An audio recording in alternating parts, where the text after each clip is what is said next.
What's up? This is David, and today I want to talk to you about momentum, specifically micro momentum versus macro momentum.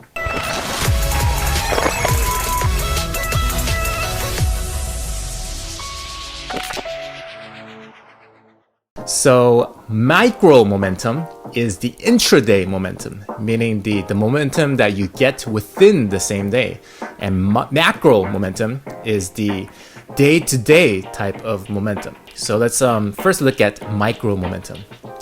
You know, when you have those days when you say, for example, you got a lot of sleep, you're feeling, very energized, and you just feel like doing things, right? You feel like getting to work. And so let's say like you are working on a project, you're doing some writing, right? And then you just hit up the writing and you pretty much get into flow states, right? You just become in the zone and hours go by where you're just focused, right? You're just in there and it doesn't really feel like hours. It feels like, 30 minutes, but it feels so effortless that time just, takes on a different dimension, right? And all of a sudden, like you look outside and it's like nighttime. You're like, what? I've been writing for 10 hours? How the hell did this happen?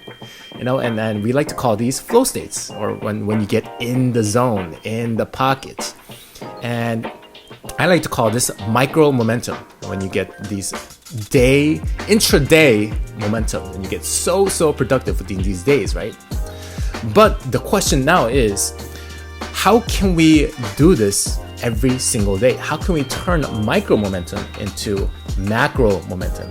That's the hard part, right? So let's now talk about macro momentum. What is macro momentum? Well, macro momentum is the day-to-day, not just day-to-day, but week to month type of momentum, where you have that consistent focus, productiveness, not just within the day, but through multiple days, through multiple weeks, and you just, you ride that momentum. You just get things on, things are just like on fire, right? And I'm pretty sure you've had a time in your life where you were just so productive. It may have been like the most productive time in your life. Or I remember when I was in college, there was a certain period where I almost got straight A's within that period, and I was just on it, and that type of momentum is what we call macro momentum. And some people, we refer to this as a habit, right? So initially, like the first maybe like few weeks are going to be a little hard to actually establish the habit, but once you get over that hill, it becomes very, very easy and very, very natural, right? And so you want to take advantage of these macro momentums and do not let it slip away from you. This is a problem that a lot of people have. We get to these type of momentums, but a lot of us, we let it slip away from us. So we're pretty much getting that momentum, riding it all the way up. In the beginning, it's like an uphill battle, right? It's going to be really hard for like the first 2 weeks. But then once we get up the hill, it's now all downhill, right? And it becomes a lot more effortless. But the problem most people have is they stop on the downhill. It's like they haven't even gotten momentum yet and they stop themselves. So like, like people go on these like 30-day to 60-day challenges. And then after they finish the challenge, they go back to their old ways. It's like, oh yeah, I tried that challenge. I conquered that 30-day challenge. But that's kind of missing the point. It's like, why did you all of a sudden stop? It's like, if you go on a 30 days challenge and you stop after 30 days, it's like you going up a hill and then stopping at the top of the hill without riding the momentum down, okay? The point of getting a habit is so that it becomes easy, so that it becomes effortless, right? But if you're stopping at 30 days, you haven't even taken advantage of the effortlessness of the habit. Yeah. So a lot of people like that stop after 30 days of these 30-day challenges. I don't quite get that logic, okay? So you really want to take advantage of the habit by continuing, writing that momentum downwards. 30 days is just the beginning. Like 30, 60 days, that's just the beginning. So you want to utilize these momentums, okay? It's like riding a wave, like a surf wave. You want to utilize the energy of the surf wave all the way down. Okay, so you want to keep that habit going.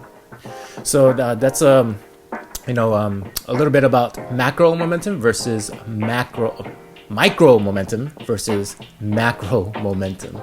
And I teach this kind of stuff in my coaching program. So if you are interested in learning deeply about this stuff, and if you want me to hold you accountable, and we work on transforming your life around from a very, very deep identity level type of change, and if you are interested, then please click the link down below to apply for a free coaching session. This is an absolute free coaching session that I provide, and if spots are still open, then we can accept more applications.